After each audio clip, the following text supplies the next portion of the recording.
Vomitoreum is a first-person retro shooter that takes place in a twisted, mutated version of planet Earth that has been hit with an eldritch curse.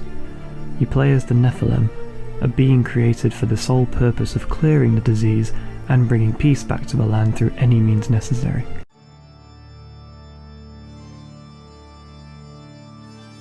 The world of Vomitoreum is a disturbing one, to say the least. The game's opening cutscene shows the series of events that cause the world to be the way it is, but the actual time it takes place in is many years later, as the planet has become barely recognisable. The main culprit for all of this is the fog, delivered by an entity known as Vomitoreum, hence the name. It infects anything it touches, and that's not just the environment, but the people too. Everyone impacted by the disease has been turned into disgusting monsters that now roam around, rotting away. There was an attempt to resist this evil force in the past, with groups of survivors making alliances with each other, and for a time they were successful, but eventually it returned, worse than before, and most of them had given up resisting by this point. Except for the Masons, a group of wizards who decided to conduct their own plan of action. Through experiments and the sacrificing of human souls, they have created the Nephilim, a strong killing machine capable of withstanding the disease. This is who you play as. Your task is to defeat Vomitoreum, remove the poisonous fog, and restore peace to the world. To do so is far from an easy feat, however, as you'll need to shoot through massive waves of all kinds of monsters while trying to navigate the labyrinthian environments.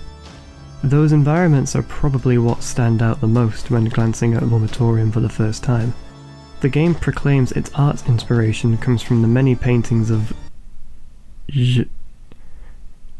no, I'm not even going to try and pronounce that. This guy. He made this, and he made this as well. You get the idea. And it's easy to see how that is the case. Everything looks alive and dead at the same time, and to be honest, it's kinda hard to see how the world is going to recover from this. What I will give this game the most amount of credit for is the atmosphere, and just how uncomfortable it is. Like I insinuated before, it feels like Earth is beyond saving because it looks so far gone. Everything appears dangerous. I mean, there were times where I thought some of the walls would attack me if I got too close. Likewise, the music makes it feel even more unnerving. Then you have the enemies, which are both great and sometimes terrifying to look at. Each environment has its own selection, and they're all brilliantly designed, and perfectly fit in with the world around them. A lot of the horror comes from the atmosphere and these enemies. In general, I don't have many qualms with the presentation. Keeping with the retro theme, the game uses a mix of 2D and 3D assets, with characters and various objects being 2D, and the actual environment itself being 3D. It's done really well and adds to the charm. As I mentioned before, there are multiple environments to explore, and the more you push forward, the more you'll find. These range from dark caves to frozen forests to dead cities. What I liked is that they all have their own colour scheme that makes each of them distinct from one another. They're all really interesting, and the map as a whole is really big. So big that it's easy to get lost in it, which is where my first criticism begins. There were countless times where I didn't know where I was going. The goals you were given at the beginning are pretty vague, so for the most part I was just running around, shooting things and ending up in places of significance by accident. Exploration is basically mandatory, which isn't too bad, but the lack of guidance might put some people off. My main problem with this is that if you do get lost, it can be difficult figuring out where you are and how you get from point A to point B. You are given a map, but I mean, look at it. I can barely decipher it. I would eventually find my way, but there were plenty of running around in circles moments. It's a shame because it takes away from what is normally an immersive world. The actual world building is pretty interesting, as is the story, even if it is far from the core focus. Nevertheless, the world of Vomitoreum is equally fascinating and disgusting, and is sure to grab your attention from the get-go.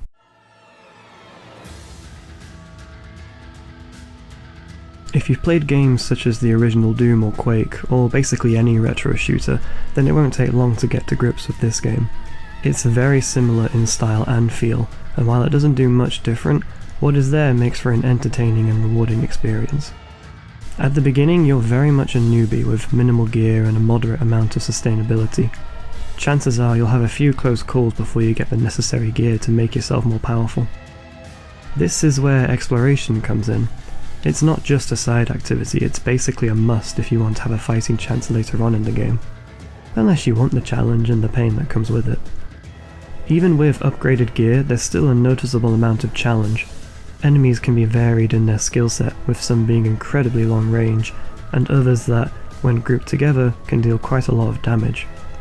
There's also a couple of types of enemies that can instantly kill you, which is always fun when they're waiting just on the other side of a door.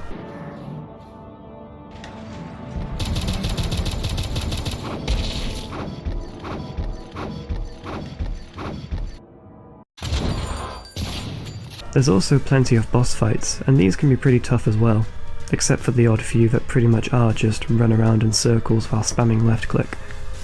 As a side note, I wish the fire rate for the pistol was faster because having to spam left click got pretty tiring later on. Getting the assault rifle felt like receiving a gift from the gods. There are a couple other weapons that I honestly didn't use that much. You have a melee weapon which is also used to mine through specific walls. To be honest, I don't think this is meant to be used as a weapon, but it is advertised as one, so... Well, I mean, if you want to do a hardcore playthrough or something, then go ahead. There you go. Then you have the shotgun, which was pretty useless. I used it a few times, gave it a couple of chances, but I just never really got sold on it. Even when upgraded, it still didn't feel like it had enough impact. Outside of weaponry, you are able to find upgrades to your health, as well as more embryos, which serve as health potions. Lovely. You can also find tools that grant you new abilities, such as double jumping and dashing, as well as improvements to your armor that allow you to traverse underwater. Stuff like this not only makes fighting more intense and on an even playing field, but they also allow you to traverse areas that before you weren't able to go to. This is what makes exploration more than necessary, though things like health upgrades are easily missable if you don't thoroughly investigate. Almost forgot to mention, you can find a creature that serves as a torch. I guess I forgot about it because it's completely useless.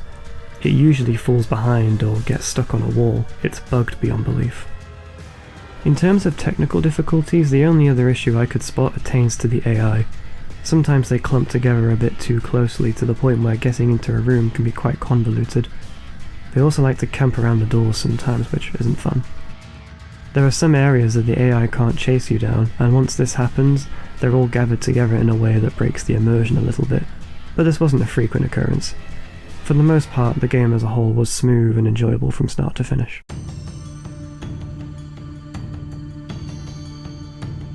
Whether or not you are a fan of all his work, I'm mostly mixed on it to be honest. It's hard to deny that the presentation of Vomitoreum is eye-catching enough to capture the imagination. It's disturbing enough to be classed as horror, even if there aren't any jump scares. The impeccable atmosphere and visual nuances make this game stand out in the heavily packed crowd of retro first-person shooters. The storytelling, while not dramatically emphasized, is intriguing enough to get you invested into this dark, twisted world. It may not break any boundaries, but what Vomitoreum does provide is an action-packed, entertaining experience that is easily accessible to almost any kind of gamer. Whether or not you typically play these types of games, consider adding this to your list.